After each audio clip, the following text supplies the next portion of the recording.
Kia ora, good evening. The government's turned down a request from the Green Party and rail enthusiasts to subsidise the Overlander train service. So from Saturday, it'll be the first time in 98 years that there hasn't been a passenger train running between Auckland and Wellington. Jesse Peach reports. Most passengers on the Overlander tonight were catching it for the first and last time, but say they'll be disappointed to see the service go. It's a real shame. Oh, it's a shame. Oh, it's pretty stupid because, it's pretty cool coming up on the train and, aeroplanes are, pretty bad for the environment and stuff. But not everyone shares that train of thought. Today, Cabinet announced that despite recent talks, they won't subsidise the service. Frankly, the current Overlander service is so bad, poor quality carriages, not well maintained, that spending nearly $2 million over a year would just be throwing good money after bad. Well, I think it's the most stupid and short-sighted decision that I've heard in a long time. The Overlander's seen more passengers than ever in the past few months. It's been completely booked out. But the current service operator, Toll, says the Overlander only got popular again when people found out it was coming to an end. Toll will meet tomorrow to discuss its options, but says a change of heart is unlikely. The Green Party gathered 25,000 signatures to try to get Toll to persevere with the Overlander. Most other countries in the world are investing in and upgrading their rail. We are axing ours and allowing our entire network to be dismantled. The passengers we spoke to tonight said the 12-hour ride was worth it for the scenery. Diversity of farming in New Zealand, dairying, sheep farming, deer, goats, you see them all. And also a range of forestry, pasture land, swampland, scrubland. And if you haven't ridden the Overlander by Saturday, you'll just have to take his word for it. Jesse Peach, 3 News. Kia ora, good evening. The Overlander train service between Auckland and Wellington will have its last ride this Saturday night. Hopes of saving the passenger rail service were dashed after the government said no to a bill for almost $2 million to keep it running. Trains have been rattling up and down the North Island for almost 100 years. Now the last Auckland to Wellington link, the Overlander, seems certain to end this weekend after the government announced today it wouldn't be increasing funding to keep the service operating. I'm stunned at the government's stupidity and short-sightedness.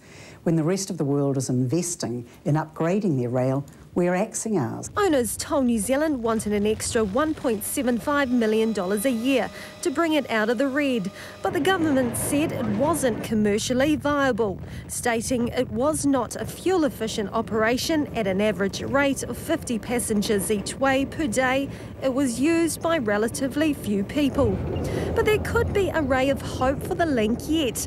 A Wellington-based group, Manning Group Limited, is prepared to develop a new upmarket train service from 2009. The prospects of the new system has many hopeful. I'm very excited by it. I mean, I haven't seen it in detail, but the elements of it, promoting tourism, promoting the spectacular scenery along the main trunk line, providing a reasonable quality service, I think are very, very exciting. Meanwhile, the Napier-Gisborne freight line is also in doubt after the rail union announced it may be set to close. I'm gutted, really. We don't need to see railway workers going down the road and losing their jobs in New Zealand.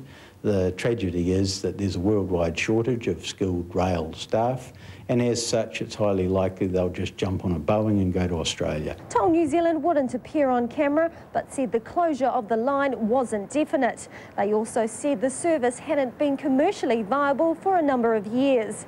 They also weren't ruling out a last-minute reprieve for the Overlander.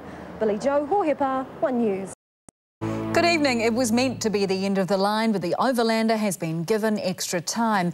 Its Australian owner, Toll Holdings, says it's taken on board all the support it received for the service, and over the next few weeks it'll work on a plan for its future. Now, part of that plan means talking to regional councils in the area who have already pledged to help with marketing the Overlander, and Toll told us this evening that it is now in this for the long term. However, the company has made it crystal clear that the Overlander cannot remain in its current form, that change is inevitable. So in the meantime, the service will run 3 days a week, allowing the current carriages to be refurbished. Once summer strikes, it'll expand to a 7-day service if there are enough passengers. Now, in a moment, the Ruapehu Mayor, Sue Morris, but first, Rawdon Christie and some rail enthusiasts on what was almost one of the last overland journeys.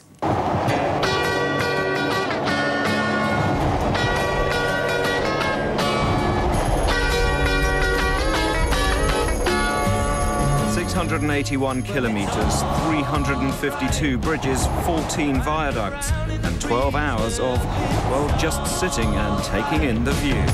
If you live the life you please, well, it's all right. As the Overlander meanders from volcanic plateau through 1,000-year-old forests to mountainous ranges, it's no wonder they call this spectacular. There are very few railway lines in the world that are as scenically varied as this one.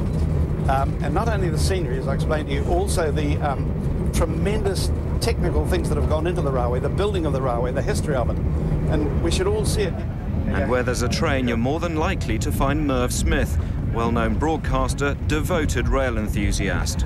I love the feel of riding in a train. I love the whole sensation of it. I love knowing what's out there, what's underneath us, what's ahead of us, what's pulling us, what's behind us, the signalling systems, everything about it I find fascinating. Over recent years, its attraction has dwindled. Too slow, too expensive, too dated. But in its heyday, this was the only way to travel, literally.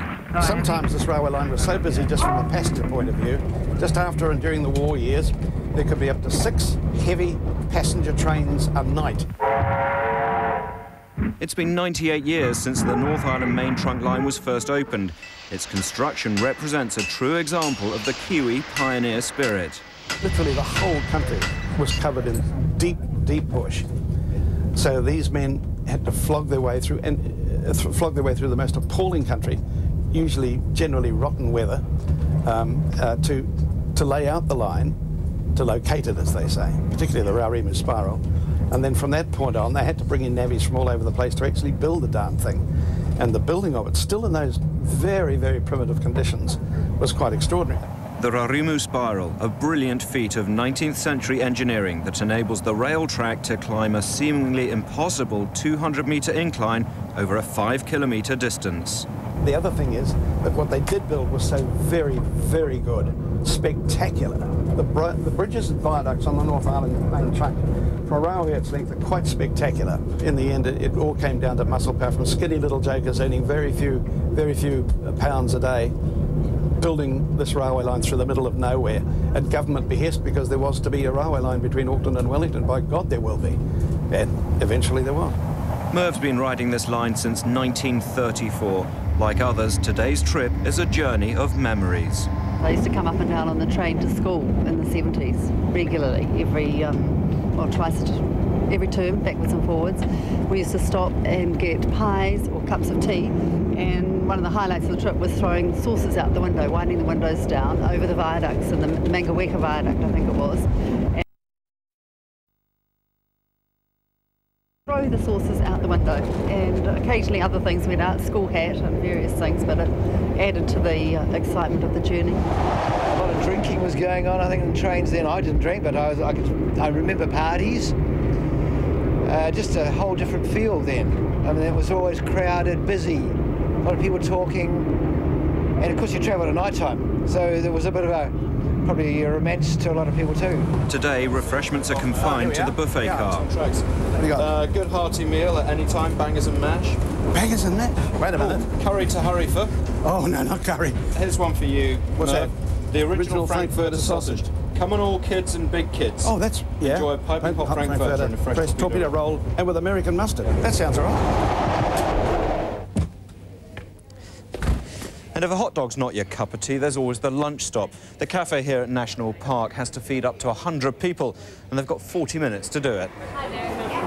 The cafe will keep running, but business is unlikely to be as brisk over the winter. The railway line goes where the main roads don't go. You're seeing fantastic scenery, really wild, rugged scenery, and you're seeing every aspect of the North Island scenery from the train that you do not see in any other way. The train may be full today, but the reality is people think of it as uncomfortable, expensive, and just takes a very long time. You're not paying to travel by rail, not by bus or a plane. You're paying to travel on a train, and it should be a really lovely travel experience, which is really what this train was set up to do. You're being taken into the distance on a set of narrow steel rails, and you have no say about what's going to happen. Joining us now live by phone, Sue Morris, the Mayor of Ruapehu District. Hello, Sue. You're obviously delighted with this news. Absolutely wonderful news for us at the Ruapehu District. We're just over the moon, ecstatic, overjoyed. Did you get any hint at all from Toll that there would be this last-minute reprieve? Nothing at all. In fact, we were on a knife edge all afternoon just waiting to see what was going to happen, but it's really great that Tolls have seen the importance of keeping the service going for our region, not just for us, not just for Ruapehu, but for all of New Zealand. And they've identified a solution just in the meantime, you know, to keep the Overlander going. Fabulous for us. They have also, though, Sue, made it very clear that change is inevitable. Have you got some sort of thoughts on what that change may be to keep the Overlander viable into the future? I think a very good marketing strategy is what's needed, and some sales pitch. We need the people of New Zealand and visitors into the country to say, let's get on that Overlander and enjoy the train trail experience, particularly through our volcanic plateau. It's fabulous down here. You talked about marketing. Interesting. I think they are looking to you and the regions to provide some of the marketing, aren't they? That's right, and I understand that has been resolved. That proposal's been accepted. So what does that entail the regions actually putting in to keep the Overlander going?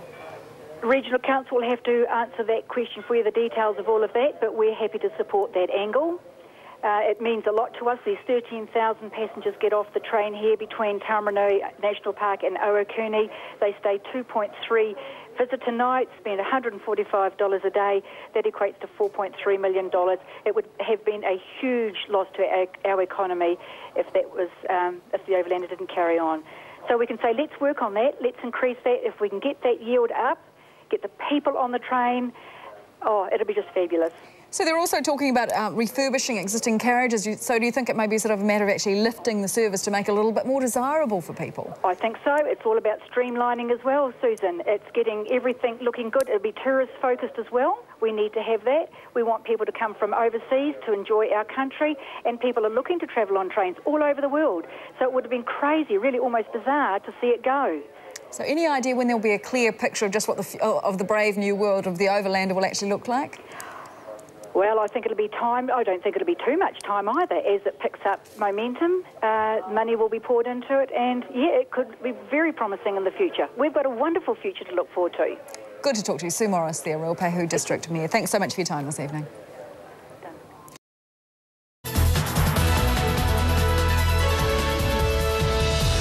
Good evening. The Overlander gets a new lease of life at the 11th hour, but can the Auckland-Wellington service be kept on the right financial track? Helicopter Overlander are chuffed their beloved passenger train service won't end as planned in a couple of days. It'll keep going on a reduced schedule. To another story that's broken this afternoon, the decision to save the Overlander.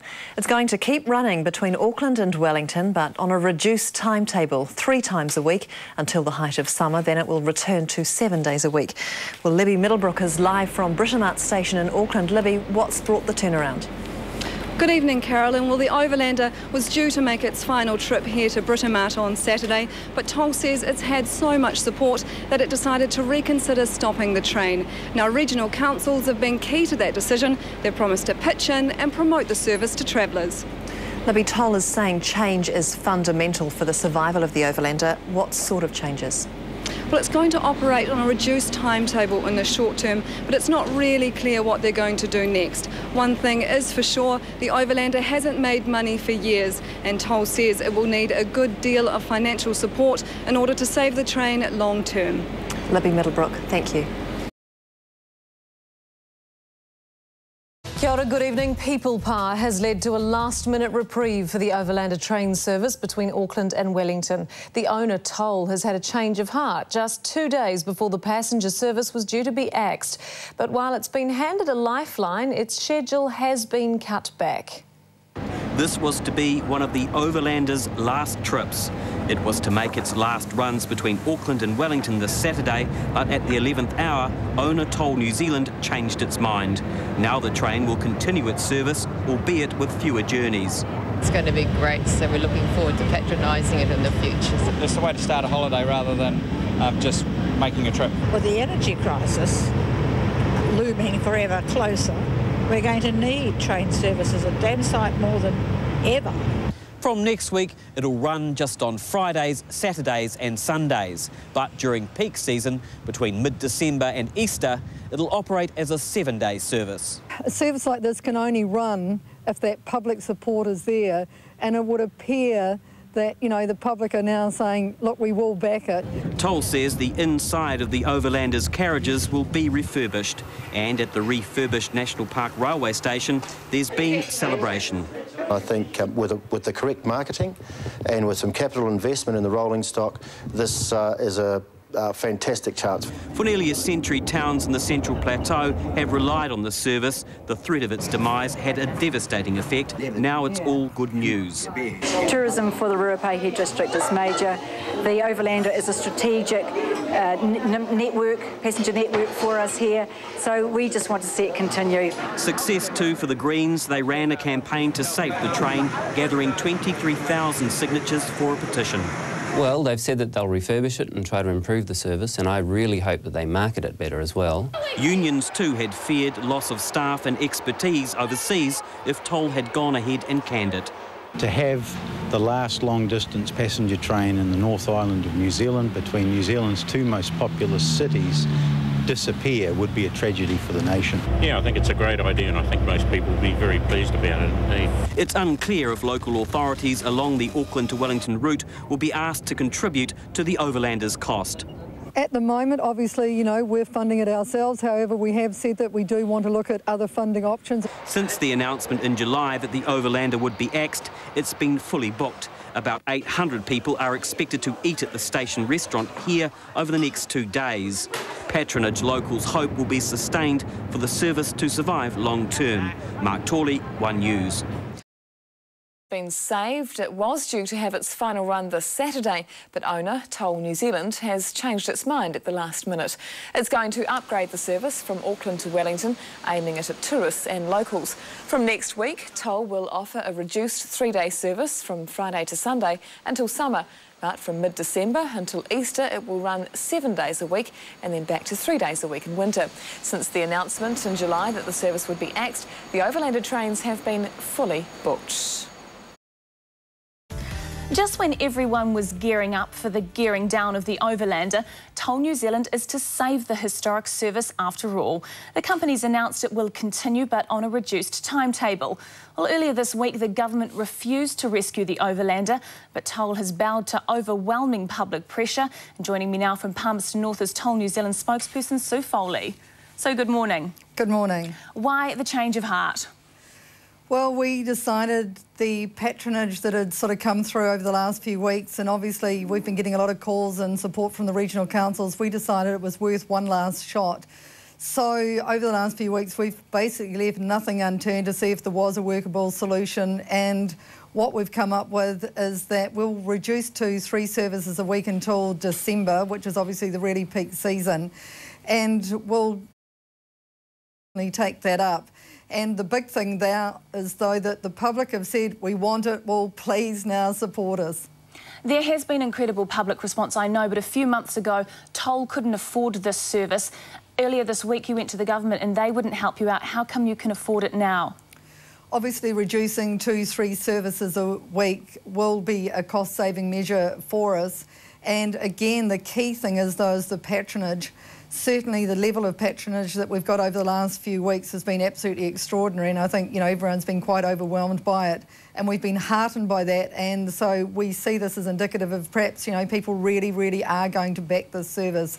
So now, you know, the biggest thing is for everyone who said we were going to take a trip on that train, well, please do so. Does that mean, so though, you've done your figures based on the usage of the train over the past couple of months, for example, as opposed to what it was this time last year? You would have to say that the patronage since we announced the closure, perhaps we've taken on board also people have said, with the marketing and everything like that, you would have to say now, I think every New Zealander knows the Overlander exists. And we actually also had calls from overseas international media as well. So, that's raised the profile. People have used it. So the big thing is now is that we're hoping that will turn into people actually putting their place on the seats. It's certainly had a lot of marketing over the past few months. Are other services, say the Napier-Gisborne line, going to suffer because of this? Absolutely not, absolutely not. Earlier this week we spoke to our staff about the fact that, that line's always been very vulnerable, but our staff have worked incredibly hard. They've driven more freight onto there. There were only sort of 2 trains a few years back. Now, we've got 5 services a week.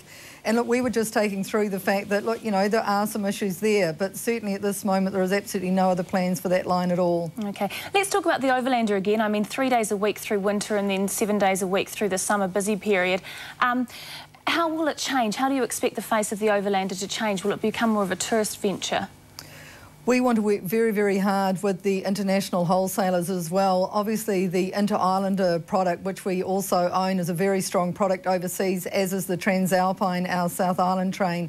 And we believe if we can provide a more credible, guaranteed service here in the North Island, we accept, the service does need to be upgraded, there does need to be change, and that's what we're going to do. So you said earlier that the councils were looking at helping you out with marketing and so forth. What kind of response have you received since you announced that the service would remain? Most notably Sue Morris from Ruapehu, she nearly actually had me in tears yesterday because when she rang me up, she said, look, I can hardly talk. Thank you so much.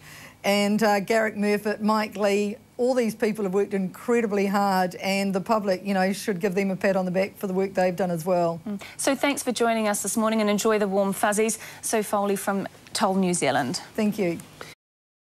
Windows, industrial strength railways cups, pillows on the platform, tea rooms with leaden slabs of fruitcake. You can't complain about the service because there is none. Tomaranui in the middle of the night has stuck in the national memory. Taumranui, Taumranui, Taumranui on the main trunk line. The man who wrote that celebrated song was Peter Cape. These days, his son Chris does the honours. You're there at midnight and there's cinders in your mouth. You've got cinders in your whiskers and a cinder in your eye. So you pop off to refreshments for a cup of tea and pie. The track was damned rough when I last travelled on it, and it's still very rough now.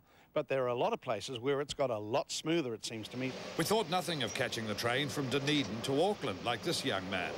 Have you had a decent sleep? About 2 hours. You call that decent? Yeah. Why do you travel by rail? Cheaper. So cheap, courtesy of huge government subsidies, that before it came to power and corporatised the railways, Labor said the budget passenger services should stay. Well, $6.5 million for carrying hundreds of thousands of New Zealanders around New Zealand. That's dirt cheap. You look, you can't even buy a little old, a tiny clapped-out jet for anything like that.